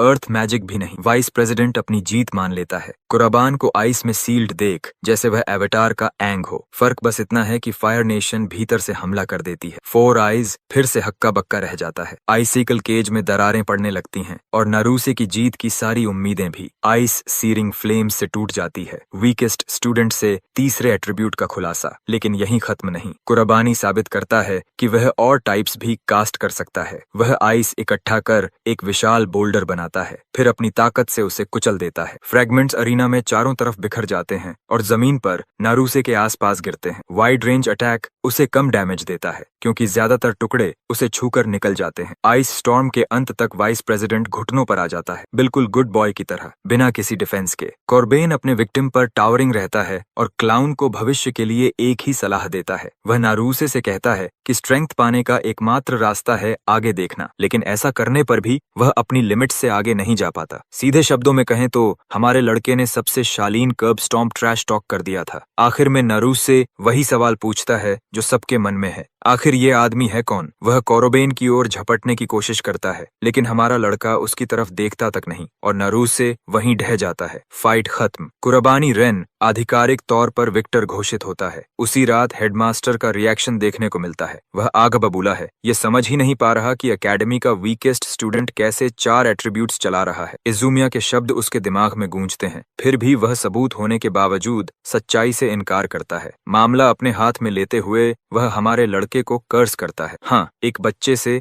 लिटरली बीफ करते हुए, और उसे जबरदस्ती एक्सपेल कराने के लिए एक नंबर डायल करता है। रात हो चुकी है, लूना गहरी नींद में है और हमारा लड़का जीती हुई फाइट के बाद अपने विचार लिख रहा है। इसकी बदौलत वह हेडमास्टर से एक्सपल्शन रिवोक करवा चुका है, लेकिन अब सवाल यह है कि आगे स्ट्रैटेजी क्या हो। उसके सामने ढेर सारे नोट्स पड़े हैं, उसके 2 मेन थ्रेट्स और एकेडमी का उनसे कनेक्शन। वह हेडमास्टर से सीधे सवाल पूछना चाहता है, लेकिन पता चलता है कि वह पर्सनल बिजनेस ट्रिप पर गया हुआ है, इसलिए फिलहाल सबसे बड़ी प्रायोरिटी प्रॉब्लमैटिक गेट्स हैं। अगर वह इन्हें बंद करता रहा तो डीमन किंग बेल्फार से जुड़े क्लूज जोड़ना आसान होगा। ग्रेट मेज सोचता है कि उसका पहला टारगेट कौन होगा। सीन अगले दिन क्लासरूम में शिफ्ट हो जाता है। एक फिगर क्लास में दाखिल होता है और तुरंत हमारे लड़के का ध्यान खींच लेता है। टीचर बोर्ड पर अपना नाम लिखता है और खुद को क्लास का नया असाइंड टीचर बताता है। हाशिबा मानता है कि यह अचानक है, लेकिन उम्मीद करता है कि स्टूडेंट्स उसका ख्याल रखेंगे। लड़कियां इस गाय पर ऑलरेडी फिदा हो चुकी हैं, जबकि हमारा लड़का शंकालू नजरों से देखता है। उसे कुछ गड़बड़ लगती है। कैफेटेरिया ब्रेक में स्टूडेंट्स एपिक मॉक बैटल्स पर चर्चा कर रहे होते हैं। सब कुरोबेन की परफॉर्मेंस की बात कर रहे हैं, खासकर जिस तरह उसने एकेडमी के सेकंड बेस्ट एसेट को डोमिनेट किया। कुछ तो यह भी सोचने लगते हैं कि क्या वह उन्हें मैजिक सिखा पाएगा। इजुमिया आकर हमारे लड़के के सामने बैठती है और मॉक बैटल्स में उसकी शानदार परफॉर्मेंस की तारीफ करती है। कुराबाइन कॉम्प्लीमेंट स्वीकार करता है और वह उसे और ग्लेज करते हुए नारुसे के बिहेवियर को ठीक करने के लिए भी धन्यवाद देती है। फोर आइज को पैट्रोनाइज्ड महसूस होता है, लेकिन वह अंदर ही अंदर हमारे लड़के की बात से सहमत भी होता है। फिर भी इजुमिया हेडमास्टर वाले मामले को छोड़ने को तैयार नहीं है, खासकर एक्सपल्शन को जिस तरह हैंडल किया गया था। इससे कुरोबाइन पूछता है कि शिदू का स्वभाव कैसा है, क्या वह हमेशा से ऐसा था। पता चलता है कि शिदू एक फॉर्मर सीकर था, यानी मेज के तौर पर काफी अच्छा, लेकिन हाल में उसके इर्द गिर्द कुछ नास्टी कनेक्शंस की अफवाहें उड़ रही हैं। यह कुराबानी की असम्पशन से मेल खाता है। तभी खबर आती है कि गेट्स की संख्या तेजी से बढ़ रही है। ये गेट्स हर जगह खुल रहे हैं, हालांकि कॉम्पिटेंट हीरोज उन्हें बंद भी कर रहे हैं। फिर भी आम लोगों को सतर्क रहने और गेट्स के पास न जाने की चेतावनी दी जाती है। यह बात कुरोबाने को लूना की याद दिलाती है। अगर कोई गेट ज्यादा देर अनअटेंडेड रहा तो मॉन्स्टर्स निकलकर पूरी दुनिया को तबाह कर देंगे, लेकिन यह सब उसकी निगरानी में नहीं होगा। वह तय करता है कि डार्क फ्यूचर को आने नहीं देगा। ग्रेट मेज इज़ुमिया से एक पर्सनल रिक्वेस्ट साझा करता है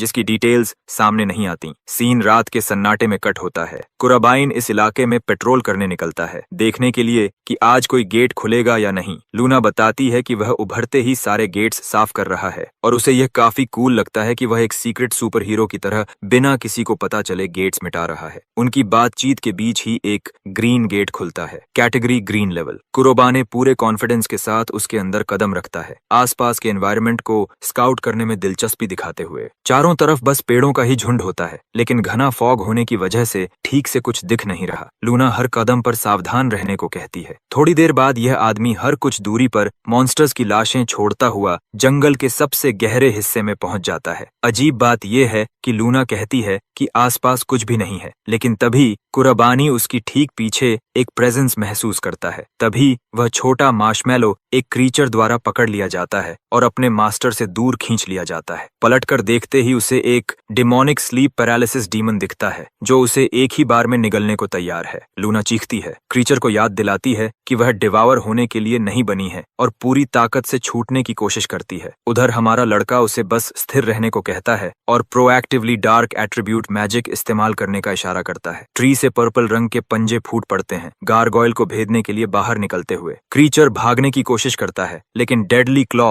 हर दिशा से उसे चीर देती है, मॉन्स्टर को चीज स्लाइस में बदलते हुए। ये हिट्स घातक होते हैं और मॉन्स्टर लड़खड़ाते हुए जमीन पर गिर पड़ता है। लूना भागकर अपने मास्टर के पास आती है और उसकी जान बचाने के लिए धन्यवाद देती है। वह उसकी तेज मैजिक डिप्लॉयमेंट से बेहद प्रेस्ड होती है, सोचती है कि वह वहां मर भी सकती थी। कुराबानी समझाता है कि हेल रीजन की गहराइयों में उसे अचानक एम्बुशेस की आदत पड़ चुकी है। इसी वजह से वह बिना घबराए इतनी तेजी से रिएक्ट कर पाता है, जो उस छोटे फ्लोटिंग मार्शमैलो को और ज्यादा प्रभावित करता है। थोड़ी ही देर में गेट क्लियर हो जाता है और आज का मिशन पूरा हो जाता है। कुराबाइन खुश होता है कि उसने इस रीजन को गेट्स से साफ कर दिया है। वह लौटने ही वाला होता है कि अचानक अर्थ स्पाइक्स उसकी तरफ जूम करते हैं। वह तुरंत उछलकर उनके रास्ते से हट जाता है, हर हिट से बचते हुए, और उस असेलेंट पर ध्यान लगाता है जिसने अभी एम्बुश किया था। कुराबानी देखता है कि एक आदमी बिल्डिंग की ऊंचाई से उसे देख रहा है। वह काफी इम्प्रेस्ड लगता है। साफ है कि यह हशीबा ही है, उसका नया टीचर, जो पार्ट टाइम जॉन विक भी है। हमारा लड़का नहीं जानता कि यह आदमी असल में कौन है, बस इतना समझता है कि यह एक इमिनेंट थ्रेट है। कुराबानी तुरंत लूना को छिपने का आदेश देता है क्योंकि सामने एक कॉम्पिटेंट ओपोनेंट है। लूना भाग जाती है। हमारा लड़का उससे उसकी आइडेंटिटी और हमला करने की वजह पूछता है। असेलेंट इन सवालों में कोई दिलचस्पी नहीं दिखाता और जवाब में ब्लेजिंग फायर स्पेल छोड़ देता है। कुराबानी अटैक डॉज कर लेता है, जिस पर हशीबा उसकी तारीफ करता है, लेकिन वह रुकता नहीं है और हर दिशा से वायलेंट फ्लेम स्ट्राइक्स बरसाने लगता है। अब हमारा लड़का घिर चुका है और भागने की कोई जगह नहीं बचती। हशीबा को यकीन होता है कि यह हिट लगेगा, लेकिन वह एक जरूरी बात भूल जाता है। अल्टीमेट विजर्ड ग्रिम ईटर नाम का स्पेल कास्ट करता है, ओपन डार्कनेस को कमांड करते हुए। एक स्पेस खुलता है और सारी फ्लेम्स को निगलकर दूसरे डायमेंशन में भेज देता है। कुराबाने बिना मेहनत अटैक खत्म कर देता है। असैसिन स्टन्ड रह जाता है, उसने जिंदगी में ऐसी मैजिक कभी नहीं देखी थी। कुराबानी उसे भागने नहीं देता और डेडली क्लॉ कास्ट करता है। स्पाइक्स फूट पड़ते हैं और जिस बिल्डिंग पर वह खड़ा था उसे ध्वस्त कर देते हैं, लेकिन हाशिबा किसी तरह बच निकलता है। उसके हाथ पर एक गहरी चोट लगती है। वह सोचता है कि उसके ओपोनेंट के पास कितनी अजीब मैजिक है, फिर भी वह लड़ने के बजाय भागने को प्रायोरिटी देता है क्योंकि शिकारी अब शिकार बन चुका है। स्मोक के एक फ्लैश में असैसिन सीन से निकल जाता है, कुराबाइन को निराश छोड़ते हुए। लूना अपनी सेफ स्पेस से बाहर आती है और हालात समझती है। अगली सीन में दोनों डॉम्स लौटते हैं और अटैकर की आइडेंटिटी पर चर्चा करते हैं। कुराबाइन को अभी कुछ पता नहीं, लेकिन उसने असैसिन की मूवमेंट्स पूरी तरह मेमोराइज कर ली हैं। उसका गट फीलिंग चीख रहा है कि असैसिन किसी न किसी तरह एकेडमी से जुड़ा है। वह अगली बार उसे पूरी तरह पकड़ने की कसम खाता है और उसके बारे में हर पॉसिबल जानकारी इकट्ठा करने का इरादा रखता है। अगले दिन क्लासरूम में सीन शिफ्ट होता है। कुराबाइन पास से देखता है कि इंस्ट्रक्टर बोर्ड पर लिख रहा है। क्लास के बाद हाशिबा स्टूडेंट के पास आता है और रेड गेट को अकेले बंद करने की उसकी एबिलिटी के बारे में जानकर उसमें गहरी दिलचस्पी दिखाता है। बेशक कुराबाइन हेडमास्टर का मजाक उड़ाता है कि वह आज तक उसकी अचीवमेंट पर भरोसा नहीं कर पाया। ट्रस्टी की भूमिका निभाते हुए हाशिबा उसे भरोसा दिलाता है कि वह लड़के की बातों पर विश्वास करता है और मॉक बैटल्स के दौरान वह खुद इसकी पुष्टि कर चुका है। जाते जाते वह ऑमिनस अंदाज में उसके फ्यूचर परफॉर्मेंस के लिए गुड लक कहता है। दोनों अलग हो जाते हैं, लेकिन टीचर के चेहरे पर वही डीवियस लाइट यागमी वाला मैनिपुलेटर स्माइल होती होती है, जैसे उसे यहाँ से वही मिल गया हो जिसकी उसे जरूरत थी। अगले सीक्वेंस में हाशिबा चुपचाप कुराबानी के एक और गेट अटेम्प्ट को नोट करता है। पिछली लड़ाई में जो हुआ उसके लिए वह बदले की आग में जल रहा है और लड़के को तकलीफ देने का इरादा रखता है। उस दिन बस उसने गार्ड डाउन किया था, लेकिन अब वह दोबारा गलती नहीं करेगा, खासकर उस नए डिवाइस के साथ जो उसके पास है। हशीबा की पूरी उम्मीदों के उलट कुराबन गेट को ऐसे स्पीड रन कर देता है जैसे कुछ हुआ ही न हो। हाशिबा अभी अपने ख्यालों में ही होता है कि गेट क्लियर हो जाता है और फिर भी ब्रो सोचता है कि वह जीत जाएगा। डिवाइस का इस्तेमाल कर वह अपने आदमियों को सिग्नल देता है। बाकी असैसिन्स शैडोज से बाहर निकलते हैं, एक बच्चे पर झपटने के लिए, जैसे वह ट्विंस फिंगर सुकूना हो। सब मिलकर स्पेल्स कंबाइन करते हैं और एक एक्सप्लोसिव फिनिश छोड़ते हैं, चारों तरफ तबाही मचा देते हैं। परफेक्ट स्पॉट से सीन देखते हुए हाशिबा हंसता है, मिशन को डिसअपॉइंटिंग बताता है और मुड़ जाता है, यकीन करते हुए कि उसने बच्चे को मार दिया है। जैसे ही वह डेड बॉडी चेक करने का सिग्नल देता है, उसके सबऑर्डिनेट्स ट्रांसमिशन पर चीख उठते हैं। वे डर से कांप रहे होते हैं और हाशिबा को भी सिहरन हो जाती है। वह यकीन नहीं कर पाता कि लड़का उस जायंट एक्सप्लोजन को झेल गया। एक कोल्ड ब्लडेड असैसिन भी अपना काम खो देता है और खुद को संभालते हुए कहता है कि कम से कम लड़के को पता नहीं कि वह कहाँ छिपा है। तभी हमारा लड़का पीछे से रेंट इज ड्यू वाले अंदाज में प्रकट हो जाता है, असैसिन को फिर से दंग कर देता है। कुराबानी की सबसे बड़ी ताकत उसका टाइनी पार्टनर है, जो आसानी से सर्च कर सकती है। वही पर्पल ऑर्ब आसपास स्कैन कर रही होती है, लूना। अब कुराबानी ने उसे कॉर्नर कर लिया है और विंड की रिपल वेव छोड़ता है। इससे हाशिबा का मास्क गिर जाता है और उसकी आइडेंटिटी सबके सामने आ जाती है। असैसिन को समझ ही नहीं आता कि लड़के ने यह कब फिगर आउट कर लिया। याद है जब कुराबानी क्लास में बोर्ड पर लिखते वक्त उसे ध्यान से देख रहा था। वजह यह थी कि फाइट के बाद लगी चोट के कारण हाशिबा दूसरे हाथ से लिख रहा था। फिर कुराबानी ने अयुमिया से पूछताछ की और पता चला कि इंस्ट्रक्टर एक फॉर्मर सीकर था। यह फ्लेम स्पेल्स से मैच करता था। सारे डॉट्स जुड़ते ही कुराबाइन उसे हाशिबा किसुक कहकर टॉन्ट करता है और पूछता है कि क्या उसने अपनी खोई हुई रिजॉल्व वापस पा ली है। वह उससे जानना चाहता है कि आखिर उसने एक स्टूडेंट को असैसिनेट करने की कोशिश क्यों की। यह सुनते ही वह पागल असैसिन जोर से हंस पड़ता है, लड़के की तारीफ करता है कि उसने उसे कॉर्नर करके उसकी आइडेंटिटी तक जोड़ ली। साथ ही वह याद दिलाता है कि वह बस एक स्टूडेंट है जिसे इतना कॉकी नहीं होना चाहिए। यह कहते हुए वह लिटरल सुपरनोवा जैसा अटैक कार्व करता है, एकदम ड्रैगन बॉल जी के फ्रीजा एनर्जी की तरह। आसपास का एनवायरनमेंट सिर्फ रेजिजुअल हीट से पिघलने लगता है। हाशिबा हंसता है, इसे लड़के का अंत घोषित करते हुए। यह उसकी अल्टीमेट टेक्निक है, वही ट्रम्प कार्ड जिससे उसने हजारों शक्तिशाली मॉन्स्टर्स को डिसइंटीग्रेट किया था, जिसे वह अक्सर इस्तेमाल नहीं करता। टारगेट के अंत की घोषणा करते हुए असैसिन व सन उसकी ओर भेज देता है। दूर से कुराबान शांत खड़ा दिखता है, लेकिन असल में वह इस स्पेल से अच्छी तरह वाकिफ है। अचानक हाशिबा का कॉन्फिडेंस टूट जाता है। वैसे का तभी अपनी आंखों पर यकीन नहीं कर पाता। स्टूडेंट ने उसी फायर एट्रीब्यूट मैजिक का अपना वर्जन कास्ट कर दिया था, क्रिम्सन ब्लेज। दोनों flame spells old school beam clash में टकराते हैं। टकराव के बाद जोरदार एक्सप्लोजन होता है और दोनों एक दूसरे को कैंसिल कर देते हैं। हाशिबा का ट्रम्प कार्ड निगेट हो जाता है, जो उसकी नजरों में किसी चमत्कार से कम नहीं, क्योंकि उसने फायर एट्रीब्यूट रेल्म की हाईएस्ट टीयर मैजिक इस्तेमाल की थी। लेकिन उसकी यह धारणा पूरी तरह गलत निकलती है। कुराबानी के मुताबिक उसकी नजर में वह प्यूनी फायरबॉल बस इंटरमीडिएट लेवल मैजिक है। उसका पेट्रोनाइजिंग टोन असैसिन को बुरी तरह भड़का देता है, बुरी तरह बलिस्टिक हो जाता है और लड़के पर चिल्लाने लगता है। लेकिन कुराबाइन को कोई फर्क नहीं पड़ता। वह हाशिबा को याद दिलाता है कि उसने 1000 मॉन्स्टर्स मारने की डींग हाँकी थी। मैक्स फ्लेक्स करते हुए ब्रो उसे हम्बल कर देता है, बताते हुए कि वह 100,000 से ज्यादा मॉन्स्टर्स मार चुका है, यानी उसके नंबर्स तो बिग लीग्स के सामने रुकी लेवल हैं। कुराबानी उसे गले से पकड़ता है और हाशिबा के शरीर को डार्क मैजिक की एसेंस से ढक देता है। असैसिन उसके चारों तरफ उस मैजिक का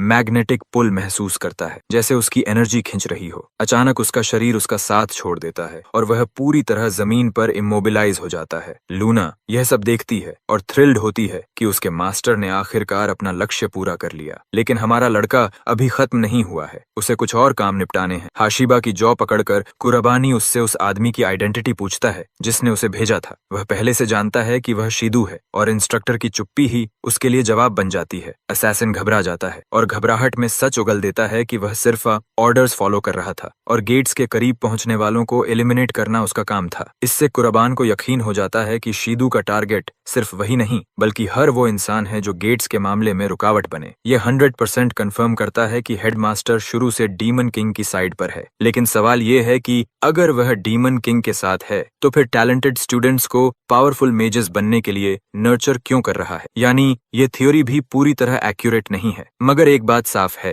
हेडमास्टर किसी क्रिटिकल रोल में जरूर है। कुरोबाने डर से कांपते अपने विक्टिम की ओर देखता है। वह समझता है कि इस असैसिन को शिदू के सामने पेश करने से अभी कोई फायदा नहीं होगा। थोड़ी देर बाद वह इस आदमी को बांध देता है और अलग रख देता है। कम से कम इससे हेडमास्टर अगली बार कोई रेकलेस कदम उठाने से पहले ज्यादा कॉशियस रहेगा। यही कुराबाइन चाहता है। जाते जाते वह ऐलान करता है कि वह बैटलफील्ड के पीछे मौजूद असली मास्टरमाइंड को बेनकाब करेगा। अगली सीन में शिदू किसी एस्टेट पर पहुंचता है। दरवाजा खटखटाकर वह ऊपर जाता है, याद करते हुए कि हर बार यहाँ आना कितना ईरी और अनकंफर्टेबल लगता है। हेडमास्टर एक और दरवाजा खटखटाता है और अंदर जाने की अनुमति मिलती है। सबसे पहले वह अपने मास्टर के सामने झुकता है, वही असली मास्टरमाइंड जो उसकी तरफ देखता तक नहीं, वह सिर्फ रिपोर्ट सुनना चाहता है। शिदू सब कुछ पॉजिटिव लाइट में एक्सप्लेन करता है, लेकिन जब प्लान में किसी ऑब्स्टिकल या बदलाव के बारे में पूछा जाता है तो शिदू अपनी क्यूरियोसिटी जाहिर करता है। वह बताता है कि एकेडमी में एक स्टूडेंट उभरा है जिसके रिजल्ट्स पहले कभी नहीं देखे गए। वही किड चारों डिस्टिंग्विश्ड मैजिक एलिमेंट्स भी इस्तेमाल कर सकता है। इसके बावजूद शिदू पूरा कॉन्फिडेंस दिखाता है और बताता है कि उसने उस बच्चे को एलिमिनेट करने के लिए पहले ही असैसिन भेज दिया है। यह सुनकर उसका मास्टर उठ खड़ा होता है, दिलचस्पी लेते हुए। यह डेवलपमेंट उसके लिए अनएक्सपेक्टेड थी। स्टूडेंट की अचानक ओवरवेलमिंग पावर जानने के बाद वह मानता है कि यह किड उनकी प्लान्स के लिए ऑब्स्टिकल बन सकता है। लेकिन हेडमास्टर अब भी असैसिन पर भरोसा जताता है, मिशन की सक्सेस की गारंटी देते हुए।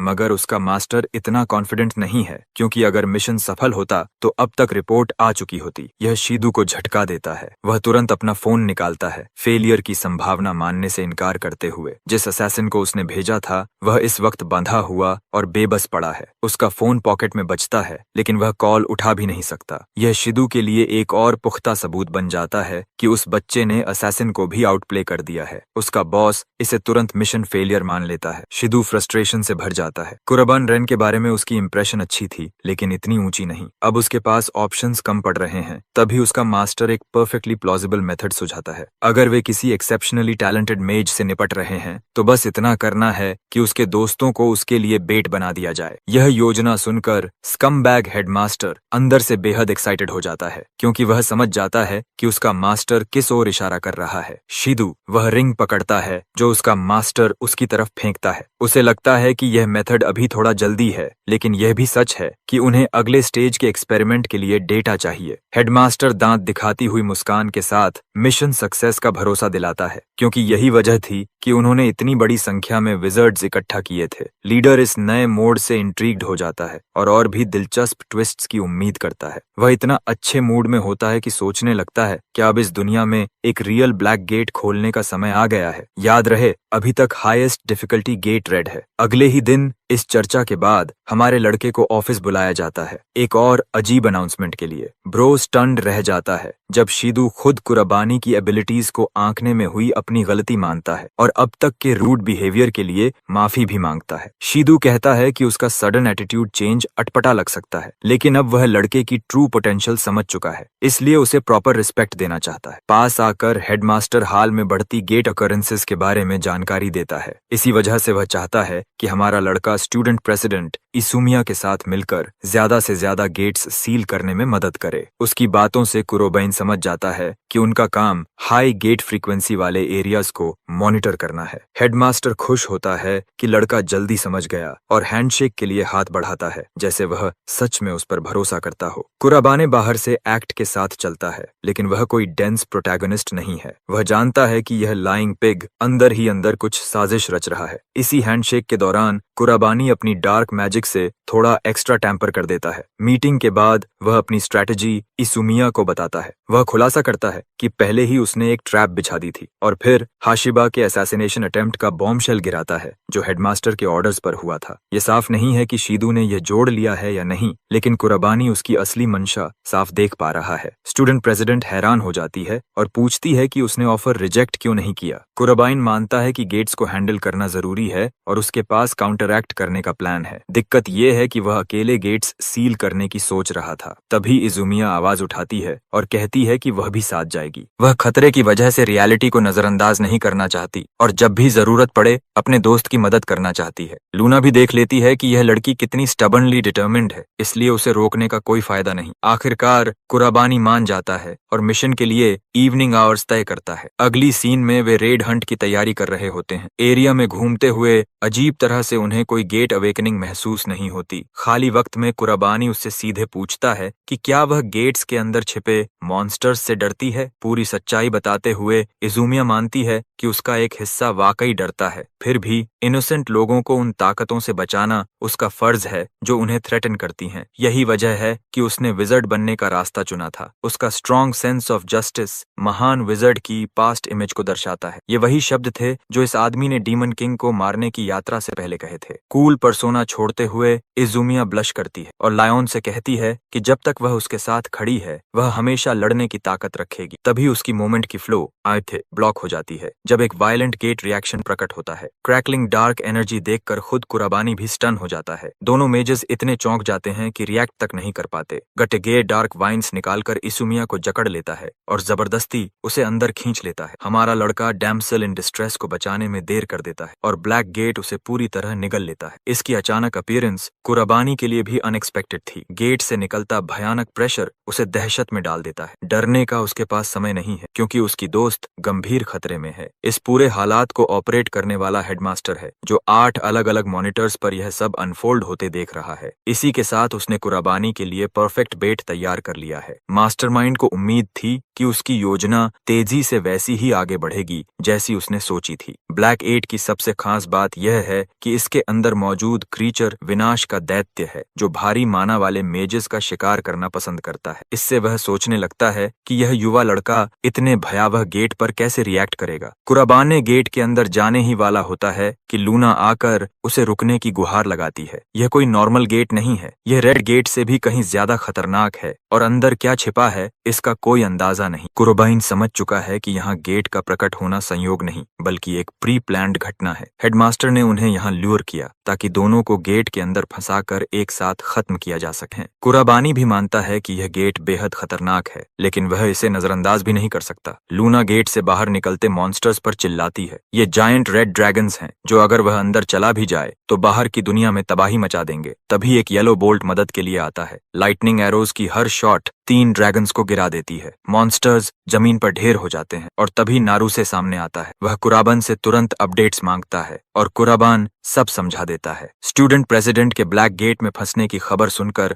नारूसे सन्न रह जाता है लेकिन गेट से मॉन्स्टर्स वाइल्ड फायर की तरह बाहर निकल रहे हैं और उन्हें तुरंत रोकना होगा। कुराबाने मदद करना चाहता है मगर नारूसे जोर देता है कि वह सब अकेले संभाल लेगा ताकि कुराबाने अंदर जाकर अपना काम कर सके। यह स्ट्रैटेजी कठोर है लेकिन यही सबसे सही है। कुराबाइन तेजी से गेट की ओर दौड़ता है। वाइस प्रेसिडेंट को यह बात चुभती है कि वह रेस्क्यू के काबिल नहीं समझा गया मगर वह भी जानता है कि इजुमिया को बचाने वाला सिर्फ कुराबानी ही हो सकता है। वह ड्रैगन्स पर लाइटनिंग एरोज बरसाते हुए खुद को उनका ओपोनेंट घोषित करता है। अब ब्लैक गेट के अंदर का नजारा देखते हैं। यह एक उजड़ा हुआ लैंडस्केप है जहां नॉर्मल लाइफ का नामो निशान नहीं। यहाँ कुराबाने अपने फेमिलियर को एक बेहद अहम मिशन सौंपता है। रेड गेट में जिस लावा ड्रैगन से उन्होंने लड़ा था वही क्रीचर यहाँ एक मॉब मॉन्स्टर है। फिर भी कुराबाइन को कोई चिंता नहीं। वह डार्क मैजिक के द्वार खोलता है और एपिक कैलामिटी साइथ मैनिफेस्ट करता है। लावा ड्रैगन उस पर वार करता है लेकिन कुराबानी कहीं तेज है और उसका आर्म साफ काट देता है। फिर लिम्स और हेड अलग कर देता है। इतने सारे ड्रैगन से निपटना समय लेगा और हमारा लड़का वह समय नहीं गंवाना चाहता। इसके बजाय वह साफ कर देता है कि वे सब उससे डरेंगे और जबरदस्ती उसके लिए रास्ता बनाएंगे। गेट के बाहर अनफोल्डिंग घटनाएं देखता हुआ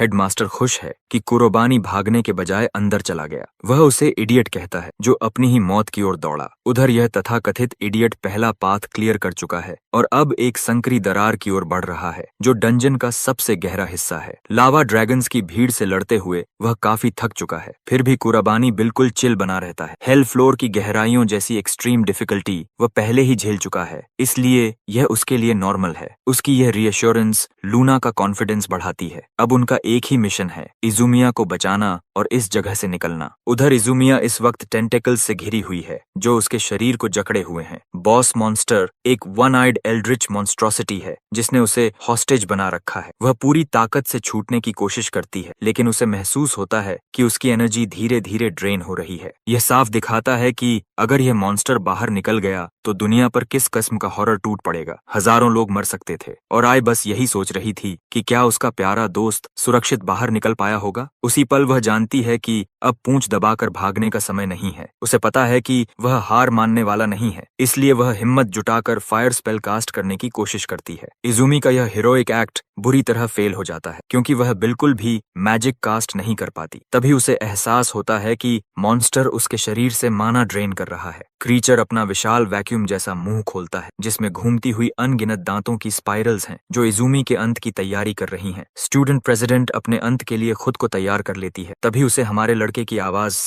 सुनाई देती है जो साइथ के साथ बिजली की तरह जूम करता हुआ आता है और क्रीचर की हॉर्नी टेंटिकल्स को काट डालता है। मॉन्स्टर दर्द से चीख उठता है और कुराबानी देर से पहुंचने के लिए माफी मांगता है। इजुमी की निराशा पल भर में गायब हो जाती है। उसकी जगह उम्मीद ले लेती है क्योंकि उसका प्रिय प्रोटेक्टर आ चुका है। सीन कट होकर स्कीमिंग हेडमास्टर पर जाता है जो गेट की स्थिति रिपोर्ट करता है और कुराबान के अंत की घोषणा करता है। उसका मास्टर चाहता है कि ये दोनों शक्तिशाली विजर्ड्स उसकी अबोमिनेशन का भोजन बने। कुराबाने अब तक के सबसे शक्तिशाली गेट मॉन्स्टर का सामना कर रहा है, जबकि उसकी वॉनेबी गर्लफ्रेंड टेंटिकल्स में जकड़ी हुई हालात के हिसाब से काफी चिल दिख रही है। लूना उसे माना ड्रेनिंग टेंटिकल्स से सावधान करती है। यह एक अजीब मॉन्स्टर है, वैसा जिसे उसने न इस दुनिया में देखा था न पिछली में। फिर भी चाहे सामने कैसी भी वियर्ड लुकिंग आए थे, these hands are rated E for everyone. Creature एक टेंटिकल फेंकता है और हमारा लड़का इवेड करता है। माइडेर में वह देखता है कि एक ही अटैक ने कितना बड़ा क्रेटर बना दिया है। इसका मतलब एक हिट भी कुरोबाने की मौत तय कर देगा। इसलिए उसकी बेस्ट बेट है मेन बॉडी पर तेजी से स्पैम अटैक्स करना। डार्क एट्रीब्यूट मैजिक एक्टिवेट करते हुए वह जायंट मॉन्स्टर को डोजन्स ऑफ लार्ज स्पाइक्स से चैलेंज करता है। डेडली क्लॉ फिर से कास्ट होती है। लूना को लगता है यह बॉस को मारने के लिए काफी है, लेकिन कुराबाने जानता है कि यह फ्यूडल एफर्ट है क्योंकि मेन बॉडी अब भी अनहार्म्ड है। रेज से धड़कता मॉन्स्टर चीखता है और अपने टेंटिकल्स जमीन में गहराई तक गाड़ देता है। यह एक अजीब मूवमेंट है। कुराबानी भी अगला अटैक प्रिडिक्ट नहीं कर पाता जब तक लूना पीछे से उभरती टेंटिकल के बारे में चेतावनी नहीं देती। उसकी वार्निंग से वह बच निकलता है, हालांकि इम्पैक्ट से ग्रेज्ड हो जाता है। सौभाग्य से यह डायरेक्ट हिट नहीं था, वरना अब तक पक चुका होता। फिर भी डार्क मैजिक हैक्स के बावजूद कुराबाना इस यूनिक मॉन्स्टर से निपटने में परेशान है और उसके अटैक पैटर्न्स समझ नहीं पा रहा। क्रीचर पीछे से फ्लैंक करने के लिए एक और टेंटिकल निकालता है। कुराबानी साइथ से उसे काट देता है। साइड से और भी टेंटिकल्स इरप्ट होने लगते हैं, हर दिशा से स्पैम करते हुए, लेकिन वह उन्हें सुशी की तरह काटता जाता है। गॉडेस की मैसेंजर उदास हो जाती है क्योंकि वह देख रही है कि यह आदमी ब्लैक गेट में घुसते ही नॉन स्टॉप लड़ रहा है। इसका मतलब उसका माना आना अब लिमिट के करीब है। उधर आई जिस तरह से टेंटिकल्स में फंसी हुई है, वह ज्यादा देर जिंदा नहीं रह पाएगी। मेन बॉडी को डायरेक्टली कन्फ्रंट करने की समस्या यह है कि कुराबन टेंटिकल्स से घिर सकता है जो उसकी मौत बन जाएगा। तभी वह फैसला करता है, फक इट, वी बॉल। वह साइथ फेंक देता है और मॉन्स्टर को घूरते हुए इनसेन स्पीड से मेन बॉडी की ओर लॉन्च करता है। लूना बेबस और घबराई हुई देखती रह जाती है। जैसा अंदाजा था, मॉन्स्टर कई टेंटिकल्स से उसे स्वार्म करता है। जवाब में वह दोनों हाथों से ग्रिम ईटर कास्ट करता है। डायमेंशनल क्रैक्स खोलकर सारी टेंटिकल्स निगल लेता है। फिर उन्हीं टेंटिकल्स का सहारा लेकर वह मेन बॉडी की ओर दौड़ता है। मॉन्स्टर को डिफेंस में जाने पर मजबूर करता है। कर्बाइन ये मौका हाथ से जाने नहीं देता। वह फिर से डार्क मैजिक टैप करता है, दर्जनों पोर्टल्स खोलता है और ब्लाइंड एज स्पेल से एनर्जी ब्लास्ट्स बरसाता है। सारे डिफेंसेस कट जाते हैं और मेन बॉडी पूरी तरह वल्नरेबल हो जाती है। कुरोबाने छलांग लगाकर उसके विशाल आई के सामने पहुंचता है और अंत की घोषणा करता है। फाइनल अटैक के रूप में वह अपनी सारी बची माना इकट्ठा कर ultimate spell lost force cast करता है, मॉन्स्टर की आंख में घूंसा मारते हुए। डैमेज इतना होता है कि बॉस दर्द से फट पड़ता है। उसकी टेंटिकल्स अस्तित्व से मिटने लगती हैं और अयूमिया भी उनकी पकड़ से आजाद हो जाती है। फाइट खत्म हो चुकी है और स्टूडेंट प्रेसिडेंट आसमान से नीचे गिरती है। उसका नाइट इन शाइनिंग आर्मर उसे सुरक्षित पकड़ लेता है। कुराबाइन उसकी हालत चेक करता है और वह मुश्किल से बोल पाती है, फिर भी ऐसे मुस्कुराती है जैसे इसी आदमी की पत्नी बनने वाली हो। और अब बेस्ट पार्ट,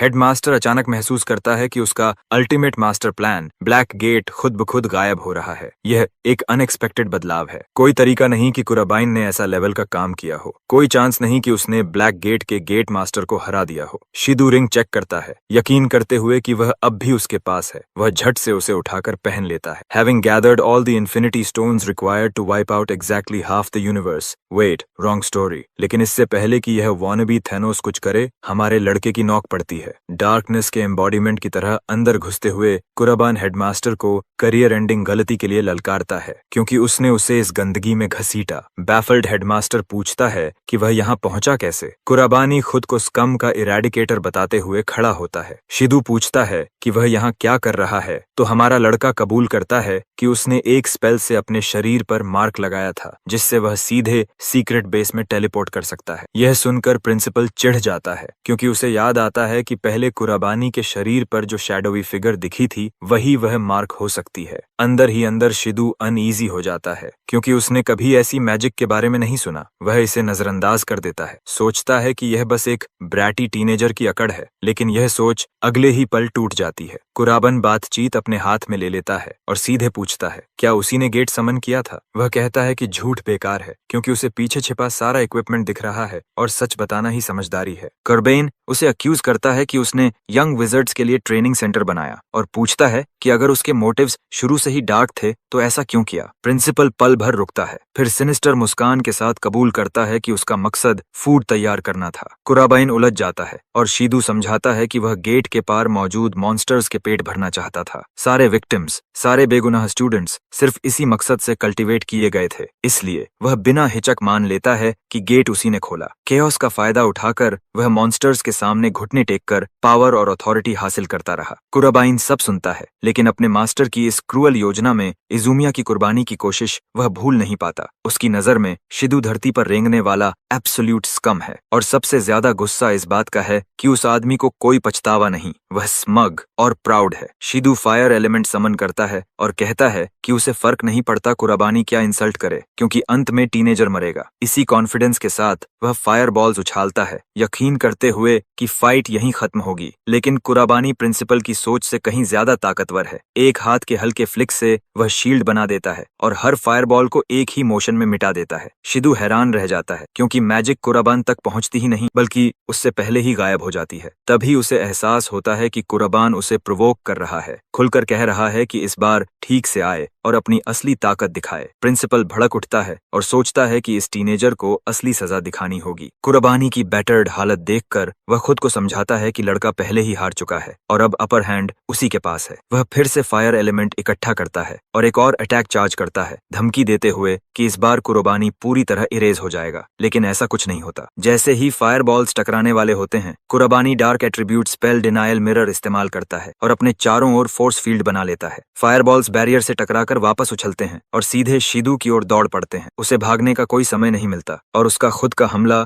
उसी पर आकर टूट पड़ता है। वह दर्द से चीख उठता है और जमीन पर गिर पड़ता है। गाढ़ा धुआं खांसते हुए उसका शरीर कांपने लगता है। उसे यकीन नहीं होता कि जिस स्टूडेंट को वह कभी इनकॉम्पिटेंट समझता था वही उसे इतनी आसानी से हरा सकता है। लेकिन जब वह ऊपर देखता है और कुराबान से निकलती ऑरा महसूस करता है तब उसे समझ आता है कि उसके सामने कोई साधारण इंसान नहीं है। प्रिंसिपल खुद को खड़ा करता है और समझ जाता है कि जीतने का अब उसके पास सिर्फ एक रास्ता है, यही गेट समन करना। वह मैजिक एक्टिवेट करने के लिए हथेली जमीन पर पटकता है लेकिन पूरा करने से पहले ही कुछ उसकी हथेली को भेद देता है और वह दर्द से चीख पड़ता है। कुराबाइन उसकी ओर चलता है और शांति से कहता है कि वह सच जानता है, इन रिंग्स को पहनकर प्रिंसिपल गेट मटेरियलाइज कर सकता है। शिदू पीछे लड़खड़ाता है और घबराकर माफी मांगता है लेकिन उसके गंदे मुंह से शब्द निकलने से पहले ही कुराबानी उसे जोरदार पंच मारता है, उसकी जौ तोड़ते हुए उसे जमीन पर गिरा देता है। कुराबाने उसे उठाकर कहता है कि वह उससे पूरा सच उगलवाएगा। वह पूछता है कि वह किसके लिए काम करता है और वे अभी कहाँ हैं। तभी प्रिंसिपल के मुंह से एक काली शैडो बाहर निकलती है। वह चुप हो जाता है और लाइफलेस होकर फर्श पर गिर पड़ता है। कुराबाने समझ जाता है कि उसने आंसर्स निकालने का मौका खो दिया है। कहीं और एक विशाल और सुनसान कमरे में एक ब्लॉन्ड आदमी शांति से सोचता है कि उसने अपना एक पॉन खो दिया है। वह जानता है कि कुराबाइन ने यह छोटी लड़ाई जीत ली होगी, लेकिन जैसे ही प्रिंस शार्क उठकर चांद की ओर देखता है उसे समझ आता है कि असली वॉर बस कगार पर है और अभी खत्म होने से बहुत दूर है। अगले दिन कुराबानी रूफटॉप पर उजुमिया से मिलता है, उस फ्लैग को घूरते हुए जिसे वह दिल से नफरत करता है। वह शिदू के साथ जो हुआ सब समझाता है और बताता है कि हमले के बाद जागने पर आदमी अपनी सारी मेमोरीज खो चुका है। अथॉरिटीज उसे कस्टडी में ले लेती हैं, लेकिन सच्चाई वही रहती है। गेट्स अब भी दूसरी जगहों पर प्रकट हो रहे हैं, यानी शिदू अकेला साजिश करता नहीं था। ये ठीक वही थ्योरी है जिस पर कुराबानी पहले से यकीन करता है और उसे पूरा भरोसा है कि शार्क किसी न किसी तरह शामिल है। उसके मन में एक शांत आवाज गूंजती है, उसे चेतावनी देती है कि गार्ड डाउन न करे क्योंकि वॉर और नजदीक आ रही है। कुराबाइन यह पहले से जानता है और खामोशी में शार्क को चुनौती देता है कि वह अपना सबसे बुरा रूप लेकर आए, क्योंकि चाहे जो हो वह उसे ढूंढेगा और नष्ट करेगा। थोड़ी देर बाद कुराबानी सोने की कोशिश करता है, लेकिन पास्ट लाइफ की मेमोरीज उमड़ पड़ती हैं। उसे याद आता है लायन किंग को हराना, फिर विजयी हीरो बनकर ऑर्फनेज लौटना और छोटे बच्चों से मैजिक सिखाने का वादा करना। उसे याद है प्रिंस शार्क के साथ काम करते हुए वह कितना खुश था, और फिर वही सब एक क्रूर और जानलेवा बिट्रेयल में बदल गया जिसने उसके प्यारे सभी लोगों की जान ले ली। नाइटमेयर असहनीय हो जाता है और वह घबराकर जाग उठता है। सांस संभालते हुए वह खिड़की से आती धूप देखता है और समझता है कि सुबह हो चुकी है। उसे पता है कि शिदू अब डिसमिस हो चुका है, लेकिन वह कभी अकेला काम नहीं कर रहा था। उसके सीने में बेचैनी घर कर जाती है जब वह स्कूल के ऊपर लहराते फ्लैग को देखता है, क्योंकि उसे महसूस होता है कि शार्क अभी भी कहीं पास ही है। कुरोबेन मानता है कि शार्क उसके कदम उठाने का इंतजार कर रहा है और वह खुद से वादा करता है कि जब वह पल आएगा तो वह किसी भी कीमत पर बदला लेगा। उसी दिन बाद में सब देखते हैं कि ब्राइट रेड सूट और स्ट्राइकिंग ब्लॉन्ड हेयर वाला एक आदमी हॉलवे से गुजरता है। उसे नया हेडमास्टर बताया जाता है। कुराबानी को याद आता है कि नया हेडमास्टर आने वाला था, लेकिन इतनी जल्दी होगा यह उसने नहीं सोचा था। इजुमी बताती है कि नए हेडमास्टर ने कुराबाइन से प्राइवेट मीटिंग मांगी है। कुराबाइन तुरंत सहमत हो जाता है क्योंकि वह सच में जानना चाहता है कि यह आदमी कैसा है। वह इजुमिया से पूछता है कि क्या वह और नया हेडमास्टर पहले से करीबी हैं। इजुमिया समझाती है कि उसका परिवार काफी वेल्थी और हाई स्टेटस वाला है और वे एक दूसरे को अच्छी तरह जानते हैं। वह बताती है कि वह मूल रूप से उसका अंकल है जिसने बचपन से उसका ख्याल रखा। उसका नाम जेनिस कोलमैन है, एक ऑर्गेनाइजेशन का इंस्ट्रक्टर जो पूरी दुनिया से सिर्फ सबसे बेहतरीन विजर्ड्स को इकट्ठा करता है।